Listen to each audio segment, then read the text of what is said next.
Isa pa, basahin po natin ang ating talata na ating pag-aaral ngayong umaga na matatagpuan po sa Efeso, ikalima, at ang hirap sa Tagalog, Ephesians chapter 5, verse 18. Okay. So, sabi dito, huwag kayong maglalasing sapagkat sisirain lamang niyan ang inyong buhay. Sa halip ay dapat kayong mapuspos ng Espiritu. So po tayo muna yung manalangin. O Ama naming Diyos, maraming salamat po Lord sa pribilehiyo na muli kami ngayon ay makakapag-aral ng inyong buhay na salita. Samahan niyo po ako Panginoon sa pangangaral, pakapuspusin ng inyong banal na Espiritu upang maihayag ko po ang mensahe ninyo ng may katapangan Panginoon at mula sa katotohanan lamang. Gayon din, kayo magbukas sa puso ng bawat isa na narito ngayon na ito ay maging mapagkumbaba, na handang taniman ng inyong buhay na salita at gayon din naman magkaroon ng desisyon na isa pamuhay po ang anumang katotohanan na mapapag-aralan po namin ngayong umaga. Ang lahat ng ito yung pinagkakatiwala namin sa pangalan lamang ng aming mananakop na si Jesus. Amen. So, good morning po ulit mga kapatid. Ayan. Naniniwala po ba kayo na ang pagiging puspos ng banal na Espiritu ay napakahalaga sa ating buhay pananampalataya? Parang mahina ang sagot. Agree? Ayan. Amen. Okay po. Si Dwight Moody po ay nagsabi ng ganito patungkol sa kahalagahan para sa kanya ng pagiging puspos ng banal na Espiritu. Sa sermon niya na Hindered Power. Ito pong sabi niya, I have lived long enough to know that if I cannot have the power of the Spirit of God on me to help me to work for Him, sabi niya, I would rather die than to just live for the sake of living. Ang ganda, no? Naintindihan yun. So, dito po masasabi natin na napakataas, no? At napakalalim ng pagdepende ni Dwight Moody sa banal na Espiritu. Diba, sabi nga niya mabuti pa na mamatay na lang siya kaysa sa mabuhay na walang gabay at patnubay ng banal na Espiritu. Now, ang tanong po, bakit kaya ganito? No? Kalalim ang pagdepende ni Dwight Moody sa banal na Espiritu. Mamaya po natin sagutin yan. Nung nung nasa PNB pa ako, no, hindi Philippine National Police Philippine National Bank. Banker po ako, hindi lang halata. Alam niyo kung ano yung banker? Taga-Palasa. Hindi, joke. Yan. May ka-office mate ako. No, one time, nasa unahan siya. Aliga ka siya sa kakahanap sa drawer niya. Parang pa siya may hinahanap. Tapos, nakatingin lang ko sa kanya. Tapos maya, huminto siya sa paghanap. Ganun siya, hinahanap niya talaga. Huminto siya. Sabi niya, Holy Spirit, tulungan mo po ako na mahanap ko yung kung anong bagay yung hinahanap niya. Di ko matanda kung ano yun . Tapos, ako natawa. Sabi ko, bakit sa Holy Spirit siya nagpipray? Kasi ang alam ko kay Jesus Christ magpipray. Sabi ko, ba't sa Holy Spirit siya nagpipray? Ano yun member siya ng Couples for Christ. Talagang solid siya. Talagang umaatin siya doon sa Couples for Christ. Tapos, ngayon ang tanong, bakit si Dwight Moody at itong ka-office mate ko ay gano'n na lang ang pagdepende nila sa Holy Spirit?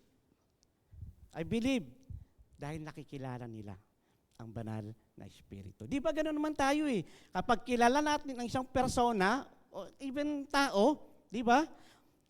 Ano doon yung pagtitiwala natin? May pangangailangan tayo, siya ang nilalapitan natin. Kasi kilala natin siya na hindi tayo mahihindian.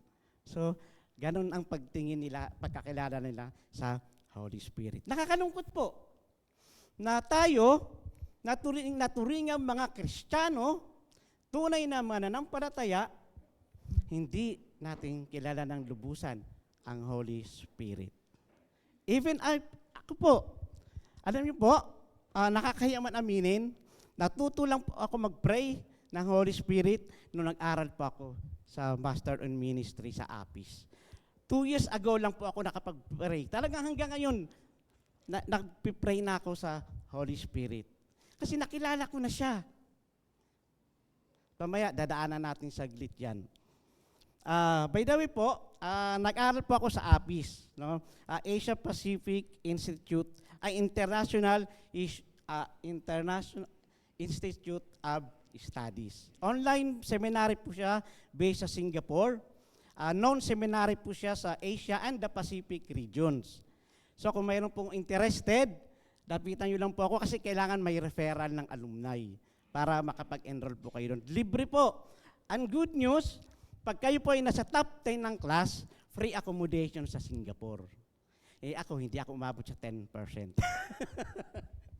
Pero nakagraduate naman, ha? Amen. So yun po, no? Kaya pala ganun ang pagdepende ng isang tao sa Holy Spirit dahil nakikilala niya ang banal na Espiritu. So ngayong umaga po, no? Bago tayo dumako sa message proper natin, konting review lang sa message last week ni Pastor Marvin upang mas makilala pa natin kung sino ang Holy Spirit. Nang sa ganun po ay magkaroon tayo ng pagnanais na sumunod din naman sa utos dito ni Paul na mapuspos tayo ng banal na Espiritu at magkaroon po ng buhay na pinangungunahan ng Espiritu. So, sino po ang Holy Spirit? Who is the Holy Spirit? Una po, siya ang ikatlong persona ng iisang Diyos. The Father, the Son, and the Holy Spirit. At siya po ay Diyos, mga kapatid. Siya po ay Diyos. So, siya po ay isang persona, hindi siya force o puwersa. At dahil po siya isang persona, siya po ay may emosyon o damdamin na nalulungkot, nagiging masaya, at marami pang iba. Kung ano yung emosyon na nararanasan natin, yun din po ang emosyon o damdamin na mayroon ang Holy Spirit. Katunayan po ang Ephesians 4:30, 1 Thessalonians 1:16, at Romans 15:30. Pag-uwi nyo, basahin nyo lang po. Ilan lamang po yan sa mga talata sa Bible na nagpapakita na ang Espiritu Santo ay isang persona na may damdamin na maaaring maapektuhan po sa mga ginagawa natin. Then po, siya ang ating katulong at tagapag-aliw. He is our helper and comforter. And He is powerful. Siya po ay makapangyarihan. Now, yan po ang Holy Spirit. Na ano naman na nagagawa ng Holy Spirit sa buhay natin? Siya ay nagpapamulat at nagpapabago ng buhay. He convicts and converts. Pangalawa, siya ay nananahan at nagtatatak. Po, He indwells and seals us. Siya ay namamalagi sa loob ng mga mananampalataya sa atin. Tinatatakan niya tayo po bilang garantiya ng katubusan at pakikipagsundo sa Diyos. Then, siya po ay nagbibigay sa atin ng kapangyarihan at mga kaloob. No? He empowers and give gifts, mga spiritual gifts po. Ibinibigay niya ito ang mga spiritual na kaloob sa atin para sa pagmiministeryo, maging effective tayo. Nagpapalakas sa atin upang isabuhay yung layunin ng Diyos sa atin. At siya po ay nakapagbabago. He transformed. Daan po natin, ang Holy Spirit na nag-transform sa atin, hindi yung ating mga sarili. Wala po tayong kakayahan. Tinutulungan niya ang mga mananampalataya na malampasan ang mga makasalanang mga pagnanasa natin. At nagbubunga ng pag-ibig, kagalakan, kapayapaan, at marami pa pong iba na nagpapabuti sa atin upang maging katulad o kawangis ni Kristo. So lahat po yan gawa ng Holy Spirit. At siya po ay nagtuturo at nagpapatnubay sa atin. Binibigyan niya ng liwanag ang banal na kasulatan, inihahayag ang katotohanan, at ginagaban po tayo sa karunungan at paggawa ng desisyon. Gawa din yan ng Holy Spirit. Then, siya po ang nagbibigay ng tagumpay laban sa tukso at kasalanan. Lastly, siya ay namamagitan. He intercedes in prayer, mga kapatid. Nakikipag-usap siya sa Ama sa ngalan ng mga mananampalataya at tumutulong sa panalangin. So yun po. Kung ito po yung banal na Espiritu, isang makapangyarihang Diyos, no, at isang persona na nagtuturo po, gumagabay sa bawat isa sa atin, at higit po sa lahat, nananahan sa atin, di ba marapat lamang na tayo po ay palaging umasa at nakadepende sa Kanya. I believe po, mangyayari lamang po ito sa buhay natin kung tayo ay puspos ng banal na Espiritu. So kaya ngayong umaga po, dumako na po tayo sa ating message na ang pamagat ay Spirit-filled life. So una po, tingnan natin yung command of the Spirit-filled life. The Word of God commands a Spirit-filled life. No, sinabi niya ni Apostle Paul na do not be drunk with wine, but be filled with the Holy Spirit. Yung be filled with the Holy Spirit po dyan is a command. So the Word of God commands us to be Spirit-filled. Yung command po ito ni Apostle Paul, ang context po niyan ay noong unang siglo. First century ang unang siglo, di ba? Noong first century. Kung saan po, yung matinding paglalasing doon nila o pagkalasing ay hindi lamang po ito normal sa kanila. Kundi may kaugnayan po ito sa kanilang paganong pagsamba. Particular po sa kulto ni Dionysus, o ni Bacchus. Si Bacchus, I think, parang Diyos-Diyosan nila. Yung ganitong paglalasing sa kanila ay isang paniniwala na ito ay isang anyo ng banal na inspirasyon o kabaliwan. Meron pala noon banal na kabaliwan. Na nagpapahintulot na sumasamba na mapuspos o makontrol ng kanilang Diyos. So yung po ang paniniwala nila that time. Na kapag sila ilasing, ipoposes sila ni Bacchus. So yun po. So kaya po ang intention dito ni Paul ay upang bigyan ng babala o warning yung mga Ephesian believers laban sa pagkawala ng control sa sarili o yung tinatawag na debauchery. At dito po ay kinumpare ni Paul yung peking banal na inspirasyon, yung ginagawa nila noon, na dulot ng alak, na ang resulta ay nagpapagulo sa kanilang buhay. Sa tunay na kapuspusan ng Espiritu Santo, na nagbibigay naman ng kontrol sa sarili at karunungan. So very contrast po. And even sa panahon po natin ngayon, di ba, nakikita naman natin yung resulta o epekto ng paglalasing. Bagamat hindi na nito inaalay sa Diyos-Diyosan, pero yung resulta, ganun pa rin. Nakagawa sila ng marahas na aksyon na hindi normal kapag hindi sila lasing. Totoo hindi. Balikan nyo lang yung buhay nyo noon. Anong nagagawa nyo noon pag kayo lasing? Di ba? So dito, ipinapakita lamang dito ni Paul yung kahalagahan ng pagiging puspos ng banal na Espiritu. Kaya nga, nagbigay siya ng alternative na instead na magpakalasing sila sa alak,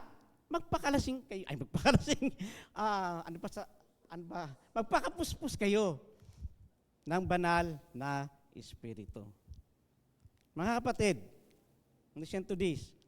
Ang hindi pagsunod sa utos na papuspos ng banal na Espiritu ay katulad din ng hindi pagsunod na maging mahinahon. Sa mata ng Diyos, parehas mali ang uminom ng alat at ang hindi pagiging puspos ng Espiritu. Kaya po dapat lang natin ituring o bigyan ng mataas na pagpapahalaga ang utos na ito ni Apostle Paul na be filled with the Spirit. So yun po, the Word of God, inuutusan tayo na mapuspos ng banal na Espiritu. At hindi lang po yun.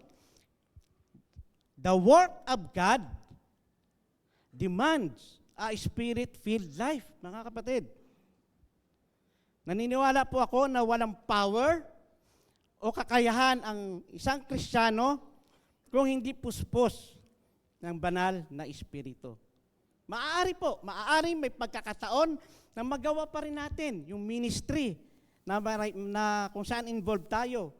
Pero ang resulta, mediocre o below the standard na gusto ng Panginoon. Hindi best yung ating naibibigay.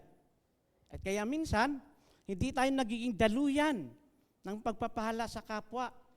Hindi sila nabibless. Kasi wala yung pangunguna ng banal na Espiritu. Ang Bible po ay nagpakita ng magandang halimbawa ng pagiging puspos ng Espiritu. Sa Luke 3:21-22, sinabi ni Jesus Christ, sinabi na ang Panginoong Hesus ay puspos ng Espiritu bago po siya nagsimula ng kanyang ministry. Even yung kanyang mga disciples po, sa Acts chapter 1 verses 4-8, bago niya isinugo at humayo sa iba't ibang dako ng bansa, ay ano po, sabi, hintayin nila yung pangako na banal na Espiritu. So hintayin muna nila na sila ay mapuspos ng banal na Espiritu bago sila humayo. At kailan sila nakapagpatotoo? Kailan sila nakapagpangaral? Diba? Nung napuspos na sila ng banal na Espiritu. Kaya mga kapatid, lahat ng ginagawa natin, kung hindi mula sa kapangyarihan ng banal na Espiritu, ay wala pong kabuluhan. So sayang lang pala yung effort natin kung hindi tayo pinangungunahan ng Holy Spirit. Maaari po natin madaya ang tao sa mga ginagawa natin. Pero kailanman po ay hindi natin madadaya ang Panginoon. Nalalaman po niya kung sa paglilingkod mo ay umaasa ka lang sa sarili mong kakayahan o nakadepende. Nakikita niya kung talaga pang ikaw ay umaasa o pinangungunahan ng banal na Espiritu. So mga kapatid, listen, magandang paalala po to sa atin, especially po sa mga nasa ministry. No? Nasa liksikin ang mga sarili at alamin po kung pinangungunahan pa ba tayo ng banal na Espiritu. Sabi ni Jesus sa John 6:63, "It is the Spirit who gives life, but flesh profits nothing." So napakahalaga na ang gawain ng Panginoon, no, ay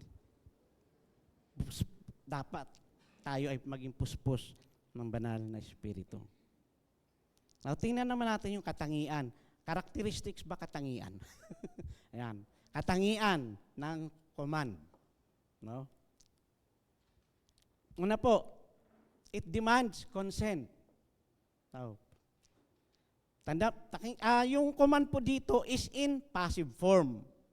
No. Sa grammar po, kapag nasa passive voice ang isang sentence o ang pangungusap, no? Ang subject po o pasimuno sa Tagalog, no? Yung pinag-uusapan, siya ang tumanggap ng aksyon, no? Hindi siya yung gumagawa. Kapag siya yung gumawa, active voice ang tawag doon. Ano po? So dito sa command ni Paul na be filled with the Holy Spirit, ang mga mananampalataya ang tumanggap ng utos, pero ang gagawa o kikilos ay ang banal na Espiritu. Yun po, tayo ang tumanggap ng utos, pero hindi gawa. Ang gagawa ay ang banal na Spirit. The Holy Spirit ang nagpi-fill sa bawat isa sa atin. So, pinaparating lamang dito sa utos ni Paul na pahintulutan ng mananampalataya ang banal na Espiritu na mag-control at manguna sa lahat, sa bawat gagawin. So, isuko po natin yung mga pansarili nating kagustuhan. Yung po ibig sabihin dyan ng it demands consent. Pangalawa po, it is definitely continual. Yung utos po dito ni Paul na be filled, nasa present tense po ito, nasa pangkasalukuyan. Na ang ibig sabihin po, it is an continuous o ongoing action. No, ito ay gagawin natin hindi lang ngayon, no? Dapat ito ay gagawin natin araw-araw, bawat pagkakataon, bawat sitwasyon ng ating buhay. Hindi po ito one-time action lang na ngayon puspos ako, tapos sa mga susunod na araw, hindi na.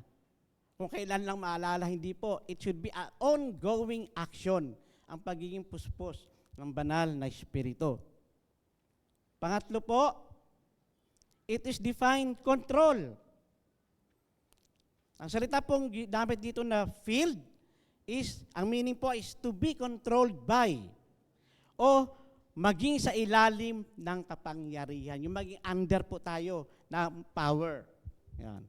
So sa talata po na ating pinag-aaralan, sabi ko nga kanina, pinagambing ni Paul ang paglalasing sa pagiging puspos ng Espiritu. Now, bakit kaya sa paglalasing kinumpara ni Paul? Kasi po ang alak, may Espiritu din. Yan. Di ba sa paglasing ang tao, sabi ko kanina, nakakapagsalita siya. Nakakakilos siya na hindi normal sa kanya. Kaya nagbigay nga ng alternative si Paul.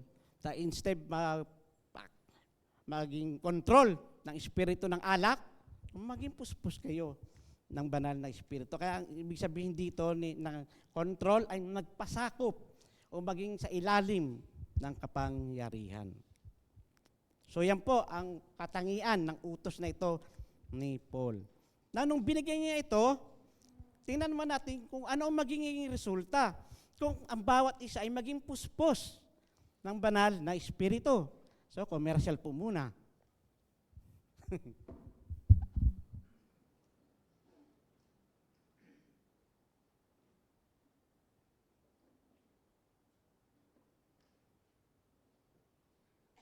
tingnan na po natin kung ano yung magiging resulta pag tayo ay puspos ng banal na espiritu.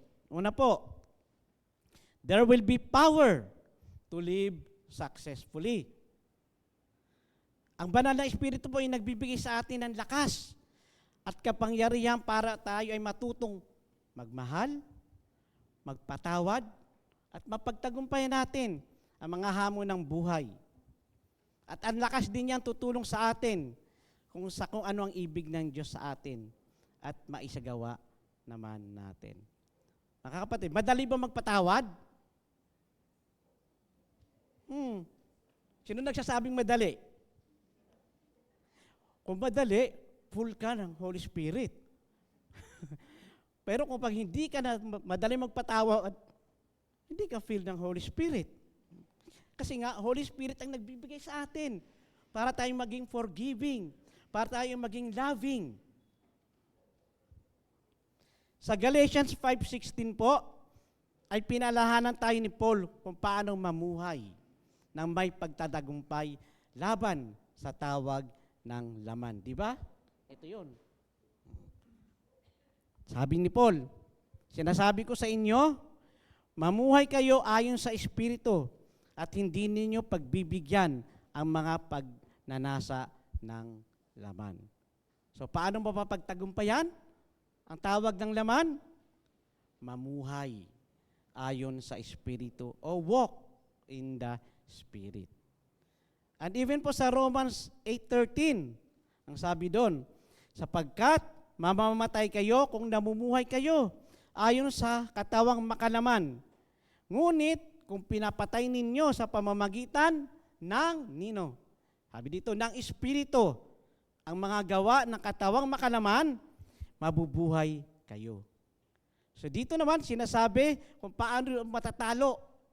Ang tawag naman, sabi ni Paul, patayin sa pamamagitan ng Espiritu.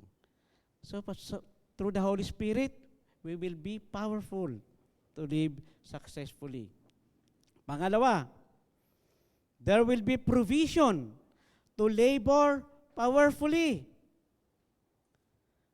Ang mananampalataya na puspos po ng banal na Espiritu ay makakapaglingkod ng maayos at matagumpay sa Panginoon. Now, tingnan po natin yung mga disciples ni Jesus Christ sa Book of Acts. Nung ibinigay sa kanila yung Holy Spirit, sabi ko kanina, doon lamang sila nakapagsimulang mangaral ng magandang balita at talagang they turned the world upside down.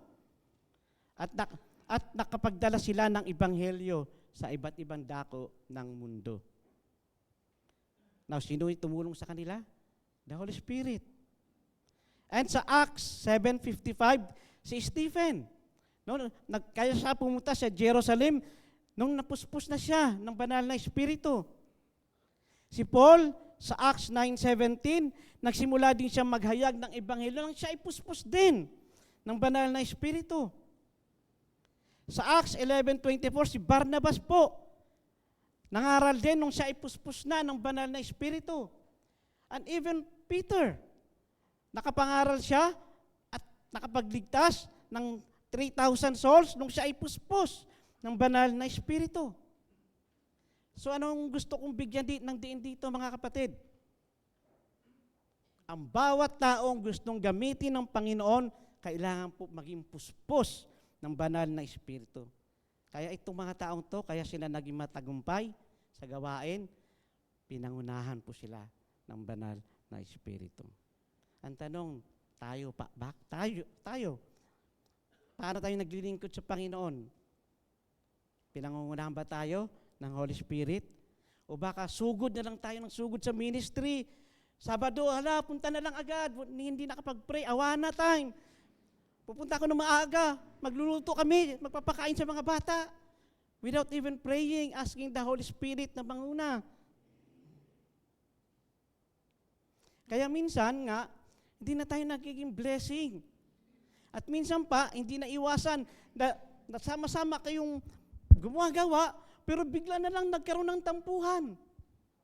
Nagkaroon ng riringan. Bakit? Kasi hindi mo na kayo nag-pray. Nailid kayo ng Holy Spirit. So mga kapatid, listen to this. Bago tayo mag-start sa ministry, pray. Ask the Holy Spirit to fill us na siyang manguna at hindi tayo. Pangatlo po, there will be abundant growth. Ang mga Kristiyano pong puspos ng banal na Espiritu ay hindi lamang po namumunga, kundi namumunga ng masagana. Na paano ba natin masasabi na ang isang Kristiyano ay namumunga ng masagana? Bukod sa mga nabanggit sa Galatians 5:22-23, yung the fruits of the Holy Spirit. Ilan po sa palatandaan ay hindi na siya kailangan pang ayain pumunta ng church. Yan. Hindi na siya kailangan yayain sa mga gawain sa church. Hindi na siya kailangan encourage na magbasa o mag-aral ng salita ng Diyos. At nag-share na siya ng gospel. Hindi na rin siya matampuhin. Hindi rin siya madaling igupo ng mga hamon ng buhay. So yun po, ang nakikita sa isang taong filled ng Holy Spirit. So next po, there will be victory over temptation or sin. Ang Kristiyanong puspos ng banal na Espiritu ay nagtatagumpay sa tukso na inaalok ng sanlibutan. Yan. Hindi man palagi, mga kapatid, pero nandoon ang battle na manalo sa laban ng kasalanan. Hindi naman tayo laging winner eh. Pero mahalaga, nararamdaman pa natin na may battle. Sabi ng isang preacher, kapag wala na raw tayong nararamdamang battle, magtaka ka na. Baka kasama ka na ni Satan. Kaisa muna si Satan. Baka namumuhay ka na sa tawag ng laman. So mga kapatid, tunay na napakahirap iwasan ang tukso. Lalo na kung yung inaalok na kasalanan ay yung mga gusto po ng ating laman. Bakit po? Kasi po si Satan, hindi siya mag-o-offer sa atin ng mga bagay na pangit o mga bagay na hindi natin gusto. Matalino rin si Satan eh. Alam niya kung saan tayo mahuhulog. Alam niya kung ano yung mga kahinaan natin. Kaya yan yung i-offer niya sa atin. Now, kung hindi tayo filled ng Holy Spirit, ano mangyayari? Babagsak tayo.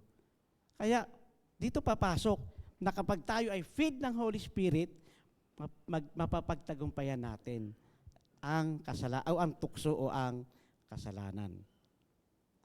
Now, punta naman na po tayo sa ito resulta, consequence. Ngayon, tingnan naman natin kung ano yung requirements o conditions para tayo mapuspos ng Holy Spirit. Tatlong bagay po ang kailangan gawin upang maging kontrolado tayo ng banal na Espiritu. Una po, confession and repentance.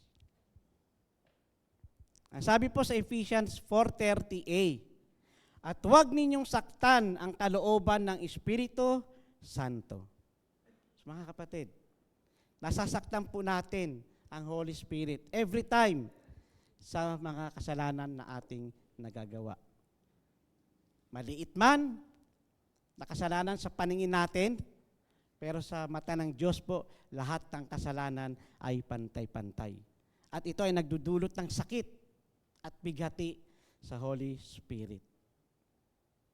At every time po na tayo nagkakasala at hindi po natin pinapansin yung Holy Spirit, yung conviction niya, darating po ang time na magiging kalos na po, magkakaroon na ng kalyo yung ating puso at hindi na natin naririnig o nararamdaman ang kanyang pagkilos. Now, kung ito po ang mangyayari, dito ngayon papasok yung kahalagahan ng confession and repentance.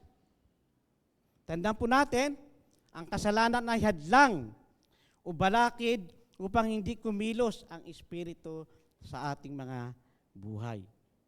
Hindi dahil sa wala o kapos ang kakayahan ng Holy Spirit, kundi upang ipakita po sa atin mga kapatid na nagagalit siya, na nasasaktan siya sa mga kasalanan na ating ginagawa. Kaya po ang susi, upang maging puspos tayo ng Espiritu, ay maging aware po tayo sa mga kasalanan natin at ihingi ito ng tawad. Confess. At magkaroon naman tayo ng intensyon na baguhin yung pananaw natin sa kasalanan. Yun po yung ibig sabihin ng repentance. Magkaroon tayo ng change of mind na magalit sa kasalanan dahil ang Diyos ay galit sa kasalanan. Kaya dapat lang natin ito talikuran. Pangalawa pong requirements o condition is yielding. Sabi po sa 1 Thessalonians 5:19-20, huwag ninyong hadlangan ang Espiritu Santo. Huwag ninyong baliwalain ang anumang pahayag mula sa Diyos.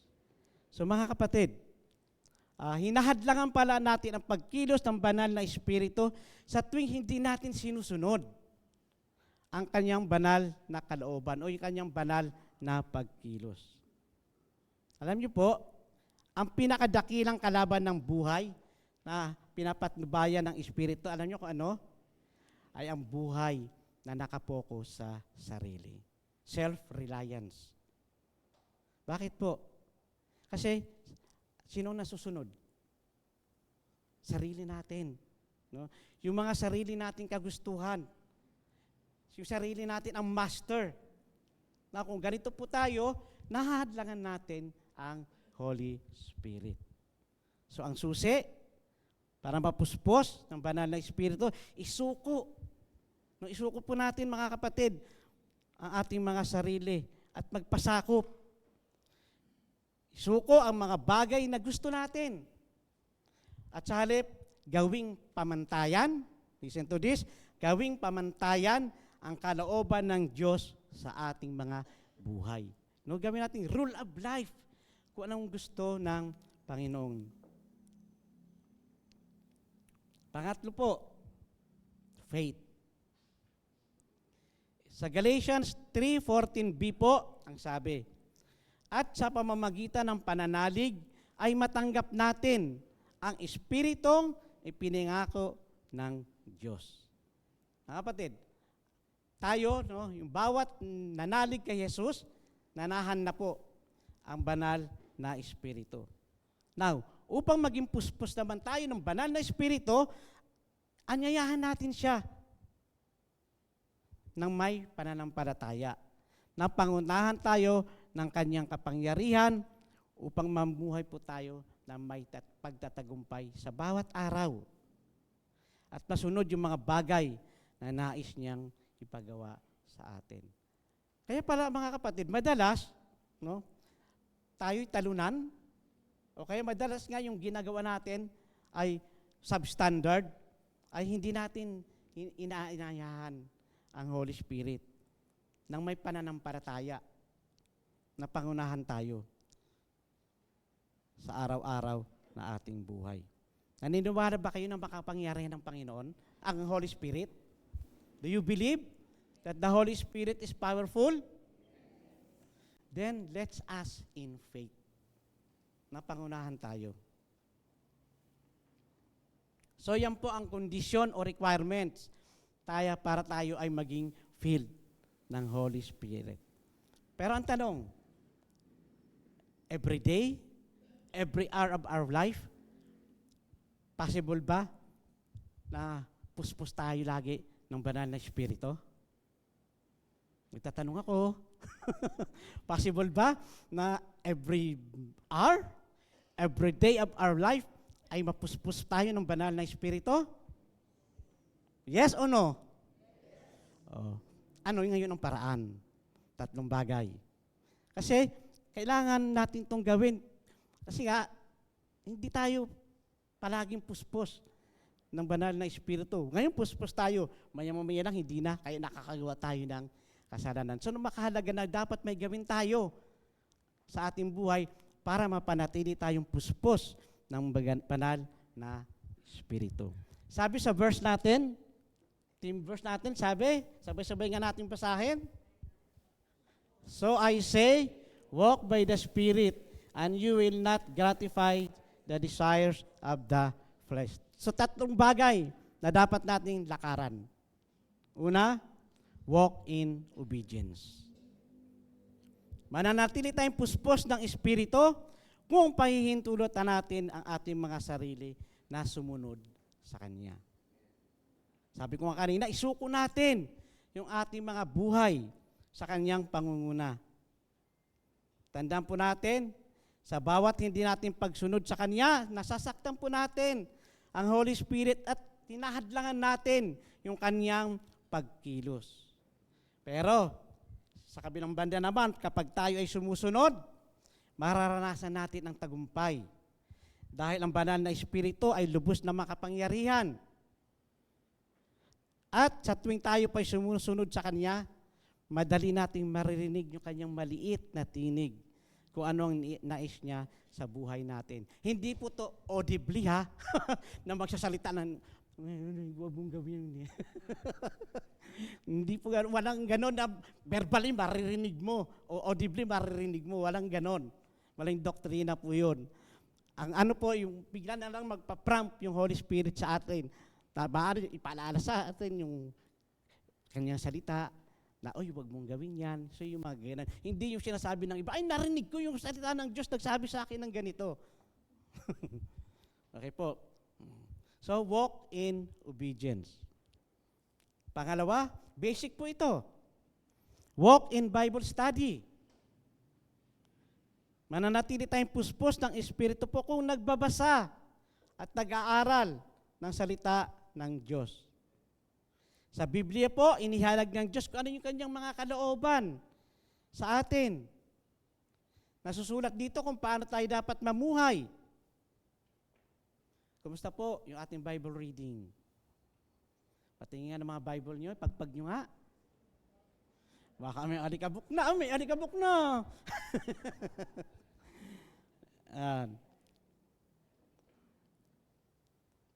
So mga kapatid,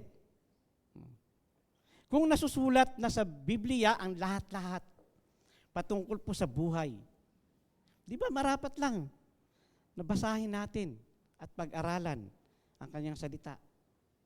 Pero ano ang ginagawa natin? Mas mahabang oras ang ginugugol natin sa kaka-scroll sa Facebook. Mas mahabang oras ang ginugugol natin sa laro. Ay, walang young people dito, sayang. Di ba? Mas marami pa tayong ibang ginagawa kaysa sa pag-aaral at pagbabasa. Mga kapatid, kailanman ay hindi po mangyayaring mapupuspos tayo ng banal na Espiritu kung malayo po tayo sa salita ng Diyos. Kaya ang panalangin ko po sa inyo ngayon, magkaroon po tayo ng desire. I-desire talaga natin. Magkaroon tayo ng intensyon na magbasa at mag-aral. Nang ngayon, kung kayo may desire kayo, siguro nagbabasa kayo, hindi nyo maintindihan, kaya nawalan na kayo ng gana, no? Join our Bible study group. Pakarami po ditong grupo na nag-aaral, sama-samang nag-aaral. So, approach nyo lang po kami dito, pastor, gusto ko na sumama. Kasi nahihirapan ako mag-aral. So, join the Bible study group upang tayo po ay mapuspos ng banal na Espiritu. And, pangatlo, walk in prayer, mga kapatid. Mananatili tayong puspos ng Espiritu kung nagbibigay tayo ng oras po sa pananalangin. Kumusta ang ating buhay pananalangin? Baka nakakatulugan na natin ang pananalangin. Tingnan niyo po ito, si Jesus Christ. Bagamat siya ay Diyos, nagpakita siya ng buhay na naliligo sa panalangin. Gumigising siya ng madaling araw, aakit ng bundok upang manalangin. No? Minsan nga, nanalangin siya buong gabi. Minsan, nanalangin siya kasama yung kanyang mga disciples. At minsan naman, dumalayo mag-isa para manalangin. Nanalangin siya sa Mount Olives bago siya dakpin. And bago siya magdesisyon, no? Nung pipili siya ng mga disciples, nanalangin din siya. Kaya pala, walang duda mga kapatid na si Jesus Christ ay puspos ng banal na Espiritu dahil tuwina siya ay nanalangin. Mga kapatid, ang pagkakaroon po ng buhay pananalangin ay hindi po natin maaring ihiwalay sa pagkilos ng banal na Espiritu.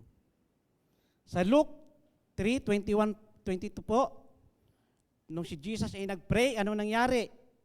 Bumukas ang langit at bumaba ang Holy Spirit.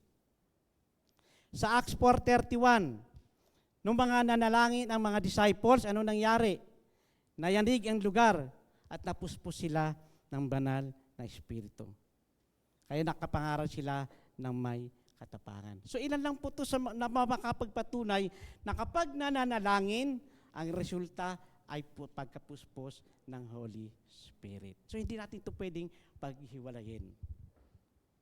Now, ang pangunahing dahilan kung bakit ang pananalangin ay nakakatulong sa pagpapanatili ng puspos sa Espiritu ay dahil ito po ay pakikipag-usap sa Diyos. Kung tayo po ay nananalangin, binibigyan po natin ng pagkakataon ang Diyos na tayo ay kanyang pakinggan. At sa pamamagitan ng panalangin, ang Espiritu po ay kumikilos at dinirinig ang ating panalangin. Mga kapatid, to be filled with the Spirit met the three conditions. Confession. Make sure there is nothing between you and the Savior. So, ano ba confess? Ihingi natin ng kapatawaran ating mga kasalanan. Next, yielding. Surrender yourself daily to the will and the ways of the Lord. Then faith. Live with absolute trust and reliance on the Lord. He is faithful. And to remain Spirit-filled, turn the conditions into a walk of life. No? Walk of obedience, walk of Bible study, and walk of prayer. So tayo po'y manalangin. Ama naming Diyos, maraming salamat po Lord sa paalala, sa kahalagahan na mapuspos po kami palagi ng inyong banal na Espiritu. Sana Lord, itong mga narinig namin, nakatotohanan sa inyong buhay na salita ay may isa pamuhay po namin Lord. Magsilbing paalala to palagi sa amin sa araw-araw na mapuspos po lagi kami ng inyong banal na Espiritu upang makapamuhay po kami ng may pagtatagumpay sa aming mga buhay. Salamat po, purihin ka sa pangalan ni Jesus, ito aming panalangin. Amen. God bless po.